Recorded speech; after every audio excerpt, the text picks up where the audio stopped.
Próxima pergunta, Thaís Oyama.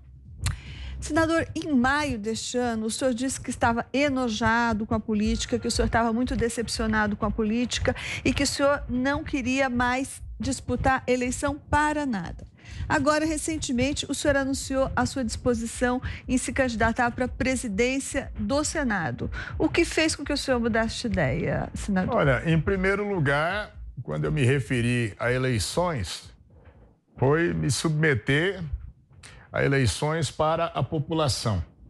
E a minha situação, que eu disse até enojada, foi de ver o que aconteceu entre as nossas bandeiras e o que passou a acontecer, independente de ruptura de ordem pessoal com o presidente.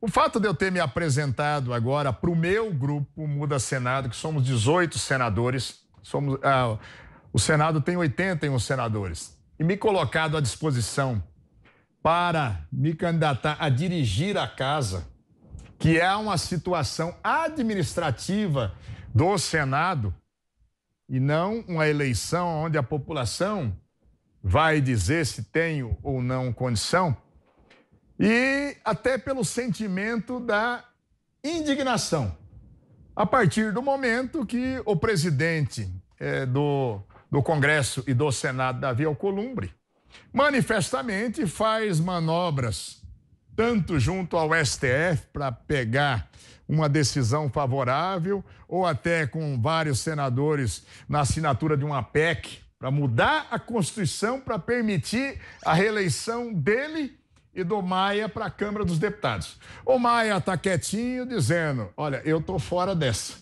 Mas olha, se cair no colo, eu vou para o sacrifício.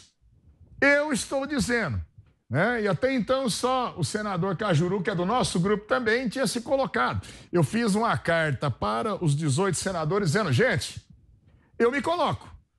Hoje eu me vejo plenamente em condições, porque na hora que o Davi diz que ele é insubstituível, na hora que o Jair Bolsonaro diz, olha, tem que ser o Davi, porque ele traz a estabilidade, o equilíbrio entre os poderes. Uma coisa é equilíbrio. Isso a Constituição diz que nós temos que ter harmonia, mas tem independência. Não pode ter prostração.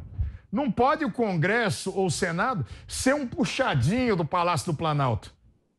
Então, com todo o respeito, eu me coloquei à disposição para o Muda Senado. Primeiro eu preciso conquistar os 18 senadores do Muda Senado. Se de repente o Muda Senado já disser, Olímpio, eu não vejo condições em você, vai ser o Cajuru, ou se o Álvaro, se o Alessandro, se a senadora Leila, se eu não conseguir me viabilizar nem com o meu grupo, eu acredito que eu tenho essa condição. Perfeito. Daí eu tenho 18 votos, posso conquistar mais alguns. E vou para a luta. Se o Davi conseguir no tapetão ser candidato, eu estarei lá e para dar um recado. Ninguém é insubstituível. Os outros 80 senadores têm condição de dirigir o Senado, sim. E eu vou cobrar, porque eu cobrei do Davi já o compromisso que nós fizemos com ele no momento em que eu era candidato e desisti na hora. Álvaro, Tasso Gereissati, Simone Tebet, nós 5 numa sala aqui. Eu estou dizendo a primeira vez para vocês. Quem de nós tem mais condição nesse momento para não deixar ser o Renan? Essa foi nossa conversa. E daí, olha, o Davi construiu mais isso, o Onyx Lorenzoni estava ali pelo governo e pelo Bolsonaro, dando acenos para os partidos e para os senadores. Nós falamos, Davi, só vamos pedir uma coisa para você. Você é jovem, seja o senador da transformação, da independência. Isso não acabou acontecendo. Faz 70 anos que o Senado da República, com a lei de impeachment, que tem 70 anos, nunca deu início a um processo de impeachment de um procurador-geral da República nem ministro do Supremo. Eu não estou dizendo que se eu for presidente isso vai acontecer. Depende da natureza. Agora, o que não pode ser é da forma que está no regimento hoje amarrado, que é uma decisão unilateral, o início do procedimento, tanto para impeachment quanto para a CPI. Perfeito, senador. Então, por isso que eu estou dizendo, para mudar o Senado, para mudar o equilíbrio de forças, nós temos que mudar a presidência do Senado. E eu estou dizendo, eu estou disponível para a administração do Senado, não para urnas nas ruas. Perfeito. Josias de Souza. Senador, o presidente Bolsonaro costuma ser meio transparente nos seus movimentos, né? Agora, nesse momento que ele está sendo atacado pelos próprios bolsonaristas, ele começou a dizer que na Argentina aconteceu coisa semelhante e o Maurício Macri voltou ao poder. O Maurício Macri foi retirado do poder conservador e voltou o kirchnerismo. E aí ele insinua que aqui pode acontecer a mesma coisa, se atacarem muito ele, isso vai contribuir para a volta do PT ao poder. Ele faz isso no momento em que ele desmoraliza a marca, a logomarca Lava Jato, fala mal do Sérgio Moro. O senhor acha que o Lula e o Bolsonaro estão se tornando, na prática, cabos eleitorais um do outro? Interessa a ambos a manutenção dessa polarização Lula, Bolsonaro, ou o poste do Lula versus o Bolsonaro? Olha, desde o princípio, tanto o Bolsonaro quanto o Lula, ou o PT, ou o Lula é maior que o PT ainda mesmo com condenação, um escolheu o outro para adversário em 22. Por isso que tanto o PT e a esquerda atacam o Sérgio Moro, quanto o Bolsonaro morre de medo de ter o Moro nas urnas. Porque o Moro pode jogar areia na farofa dos dois. Bem, o Moro aí como uma alternativa conservadora, como você já tinha me perguntado, e pode ir para um segundo turno em 22, ou Moro e Bolsonaro, ou Moro e o poste do Lula, ou se o Lula conseguir as benesses aí de ser tido como inocente. Posso fazer um adendo? Pois Major? não. O senhor fala que o Moro pode ser uma alternativa conservadora. O Moro já tem demonstrações claras de que ele talvez não tenha aderência com as pautas conservadoras.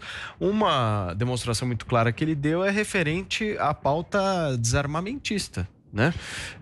Como é que o senhor encara isso? Ele é uma alternativa conservadora que não é armamentista? Não, mas todo mundo tem aí posicionamentos que não agradam todo mundo. Nem Jesus Cristo agradou a todos. E aí está uma pauta que eu divirjo do Moro. Divirjo. Eu perguntei exatamente por isso. Exatamente por isso. Agora, Agora, você é um armamentista, né? Um conservador. Não sou. Eu sou pela legítima defesa, desde com parâmetros legais, mas que não haja restrição excessiva ou demagógica em relação à capacidade do cidadão fazer a sua defesa. Nisso, eu divirjo do Moro, já debatemos em relação a isso, mas o Moro já falou, eu sou conservador? Tem certeza? Não, o Josias me perguntou se poderia vir alguém com perfil conservador. Enfim, eu estou interpretando no Sérgio Moro essa possibilidade. Tá? E ele está completamente afastado de qualquer insinuação disso. Se falar com ele, se filiar num partido político, ele briga. Ele está tentando reconstruir a vida dele, porque eu acho que a pior coisa que aconteceu para ele pessoalmente foi ele topar esse presente de grego de ser o super-ministro e fazer no Brasil o que ele vinha fazendo em Curitiba. Ele se arrepende, senador? Nunca manifestou arrependimento, pelo menos para mim. Mas eu sinto, né, que aquele perfil, aquela aura do juiz e a credibilidade que o fez ser colocado mundialmente e até colocando que há um arremedo de justiça no Brasil no julgamento dele, e simplesmente ele não é nada diferente, simplesmente ele é um juiz que resolveu cumprir a lei ipsis literis. Nós temos muitos que não ficaram famosos, mas tem o perfil e é o juiz que vai pelo que é justo, pelo que é certo e não cede. Nem consigo dizer se ele vai se colocar para as urnas. Eu estou fazendo uma ilação, uma suposição e estou dizendo, quando você vê as pesquisas hoje, Bolsonaro por volta de 30%, Lula condenado sem poder disputar, vem aqui com 22, 21, 20%. Depois você tem Sérgio Moro, que não é candidato a nada, com 17%. Então você vai dizer, esse sujeito tem densidade para eventualmente disputar uma eleição para a presidência? Ele tem. Se ele vai querer sair do país, se ele vai querer partir para a advocacia, para palestras, para escrever livros, eu acho que ele deve estar no momento buscando se recolocar. Ele está se recolocando no mercado de trabalho. Ele jogou fora 22 anos de juiz, perfeito, não tem aposentadoria disso. Ele pediu exoneração para poder assumir uma função, então perfeito, ele tem que procurar emprego.